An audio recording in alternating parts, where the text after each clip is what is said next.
have a lot of news regarding robots. What we're looking at right now is some sort of a lie detector, a kiosk that is hanging out at the airport. This report comes to us from the Activist Post, and it has been put together by a Susan Finch. Editor's note: despite the happy spin on this research, this is one of the cornerstones of the new pre-crime world that we are embarking upon. It's an inversion of the American principle that you are innocent until proven guilty in a court of law. Now an algorithmic overlord, I like that, will decide who is presumed to be guilty and who should have their travel restricted, or worse. Notice that this system is not intended to stop only at border control, which might be an area that even the liberty-minded people could understand, the need for security there. Additional uses mentioned, though, include law enforcement, job interviews, and other human resource applications. According to these researchers, this unit is ready to deploy. They are merely waiting for it to be accepted by the government. What could go wrong? So, going into the actual article, when you engage in international travel, you may one day find yourself face to face with border security that is polite, bilingual, and responsive, as well as being a robot. The automated virtual agent for truth assessments in real time, which stands for Avatar. It's currently being tested in conjunction with the Canadian Border Services, that would be the CBSA, to help border security agents determine whether travelers coming into Canada may have undisclosed motives for entering the country. That's right, a lot of people just say, come to Canada. Come to Canada, baby. Come to mama. And yet there's a brave new world that in reality is being built up in Canada. Aaron Elkins writes, Avatar is a kiosk, much like an airport check-in or grocery store self-checkout kiosk. However, this kiosk has a face on the screen that asks questions of travelers and can detect changes in physiology. Ooh, boy, you don't want to be nervous in an airport. That would bring about suspicion, or a train station, or anywhere. You know what? You should just stay the fuck home, and you don't have to deal with the robots. Have you not read The Pedestrian by Ray Bradbury? Even I read that as a kid.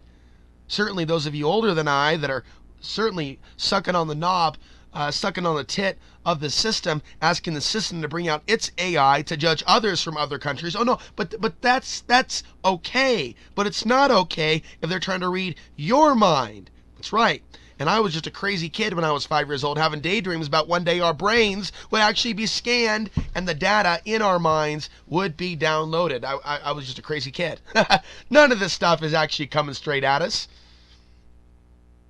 So this kiosk has a face on the screen that can ask questions of travelers and can detect changes in physiology and behavior during the interview. The system can detect changes in the eyes, voice, gestures, and posture to determine potential risk. It can even tell when you're curling your toes. So, you need to train yourself, ladies and gentlemen, to not act suspicious.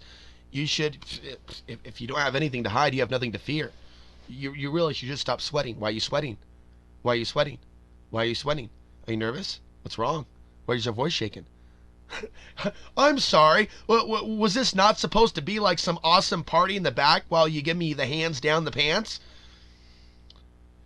So here's basically how it's described to work. Passengers step right up to the kiosk, and they're asked a series of questions, such as, do you have fruits or vegetables in your luggage?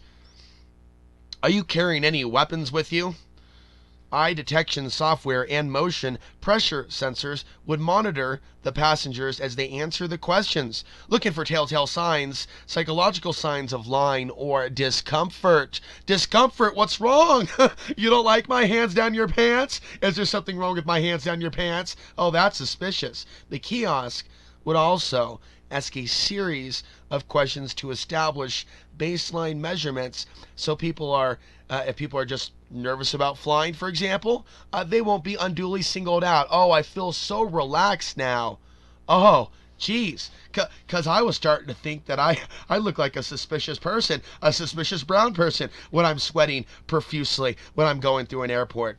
Don't give me any more leaving Mark Passios for your mind conference in 2013. Last time I'll fly voluntarily. I mean, oh, you want to do the pat down after I do the scanner? Oh, that's brilliant.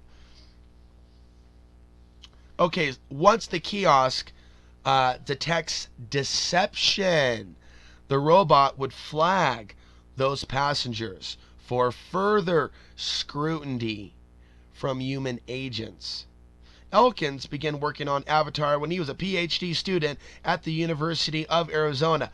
Oh my God, what a wonderful contribution to society that this Elkins brought to this earth, to this planet, to this society, after being well schooled at one of our very fine universities. As the Deception Detection Project grew, the Deception Detection Project, I think we need our own. As the Deception Detection Project grew, more advanced and more sensors were added, more data about the interviewee were analyzed. So you can find that report over at Activist Post, coming to an airport near you. But you know what? If Trump does it, it's okay. If Trump, it's all, whatever that man does, it's okay.